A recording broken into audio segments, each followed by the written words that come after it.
Good morning, good afternoon, good evening, folks. Michael Zuber, one rental at a time, back with the one and only Mr. Greg Dickerson. How you doing, sir? Doing great, Michael. Good to see you today. I have a question that I've been waiting for, right? I have a lot of millionaires on my show every week. We go over topics, as you know, but sometimes I have like a question for like one person. And this is your question. When I look at 2023, I'm already starting to see opportunities in residential real estate. I've closed 2 deals in the last 6 weeks. I see a lot of pain coming to multifamily because of syndication, bad financing, all of that. However, when I think about where the massive opportunity is, it's actually going to be in buying businesses. And of all my entrepreneurs that come back every week, you are the only person that does it. So I have to ask, is my assumption right, or am I missing something? Is it going to be a great time to buy businesses next year?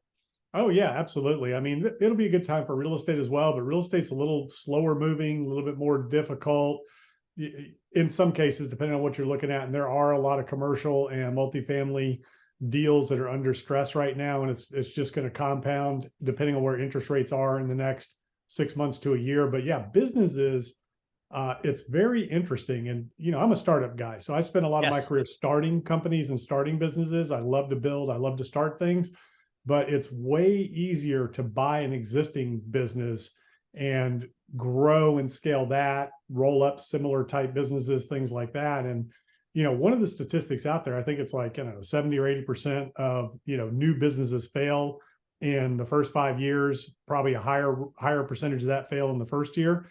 But franchises, I think only 5% of franchises fail when somebody starts, a franchise, even new location.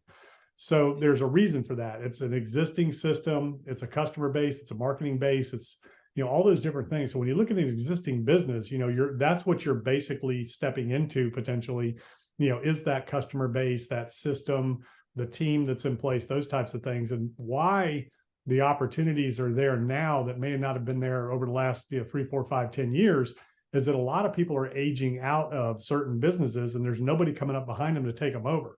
So there's a lot of opportunities to do that. And then when you look at, other service-based professional businesses, the owners are kind of getting, tired and worn out, and, maybe they don't want to run the business, but they enjoy, like a dentist, maybe they enjoy dealing with the patients and things like that, but they don't want the responsibilities of a business. So a lot of dentists will sell their practice and keep practicing, but they don't have all of the other responsibilities and overhead and team issues and human resources support and all that stuff. Chiropractors, veterinary, veterinarians, things like that. So a lot of different opportunities right now, especially in the service-based businesses.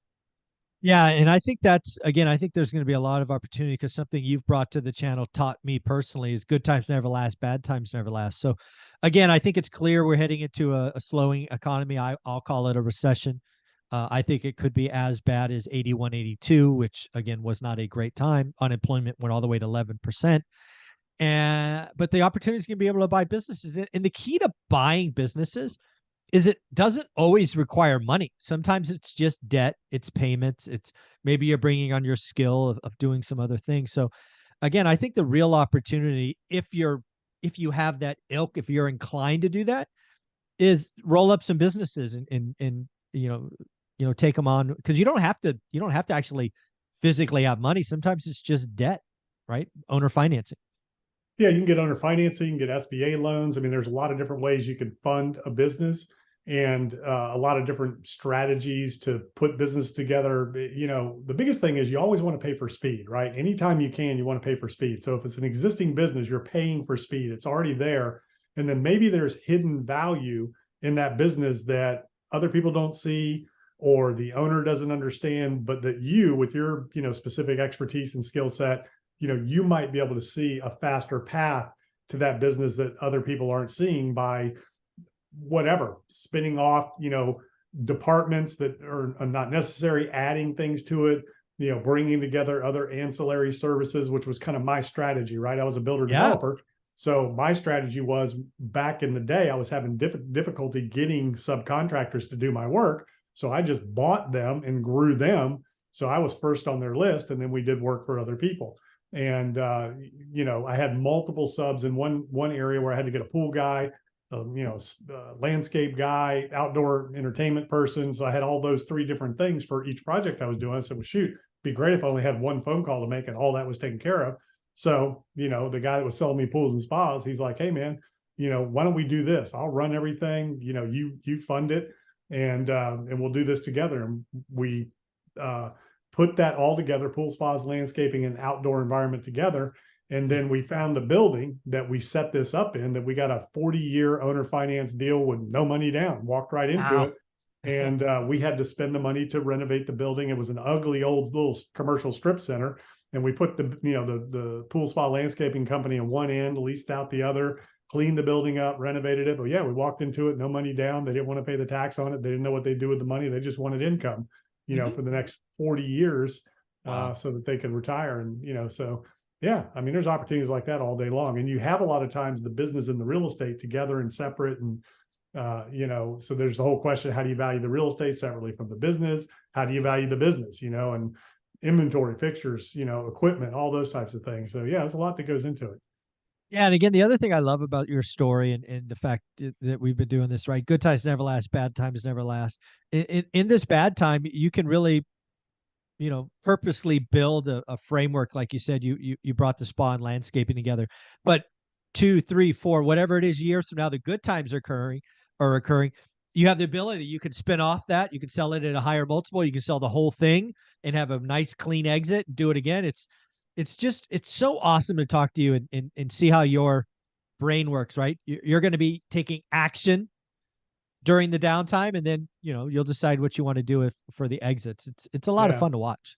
And these work online or off. So, Yeah. especially in the online world today, all types of different ways that you can consolidate businesses and bring them all together. And it's just so much easier now to just buy and consolidate and add complementary businesses than it is to just start everything and try to find the people and try to find the resources and things like that. And, back when I was doing it, it was easier to start them than it was to buy them because there was nothing for sale, at scale like it is now. I mean, you could always buy businesses, but depending on what it is you wanted to do, it wasn't always as easy. And I don't know, I've never really thought about what's the mix. How many did I start? How many did I buy? I have to go back and look at the numbers. It's been so many now, and I'm involved in some startups right now. So I still Yeah. love to do it, but I'm the brain trust. There's other people doing the day to Yeah, day.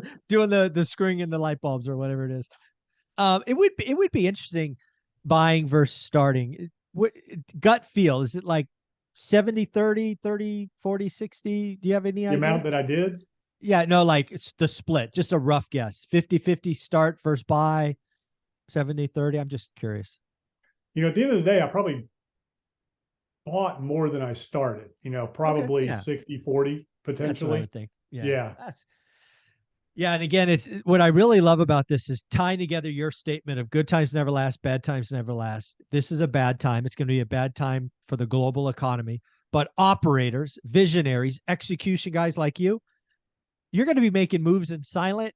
You're going to be building a thing, and then when the good times occur, you're going to get that increase in multiple. You have a clean exit. It's just going to be fun to watch. Yeah, I'm more excited about businesses in general because I think you overall have more upside potential in a Yeah. business or a company, especially in the online space, tech space, things like that, than you do in real estate right now because real estate valuations are just so high. You Yeah. need a deep, deep correction. So there'll be opportunities, but not at scale like there are in businesses right now. Yeah, and that's why I wanted to have this conversation. I agree with you. Real estate prices are sticky. People, again, right? Interest rates are up 300 basis points. It's supposed to fall 30%. That's not how it works. We have supply and demand destruction. It's just proven to be a lot stickier than people probably expected.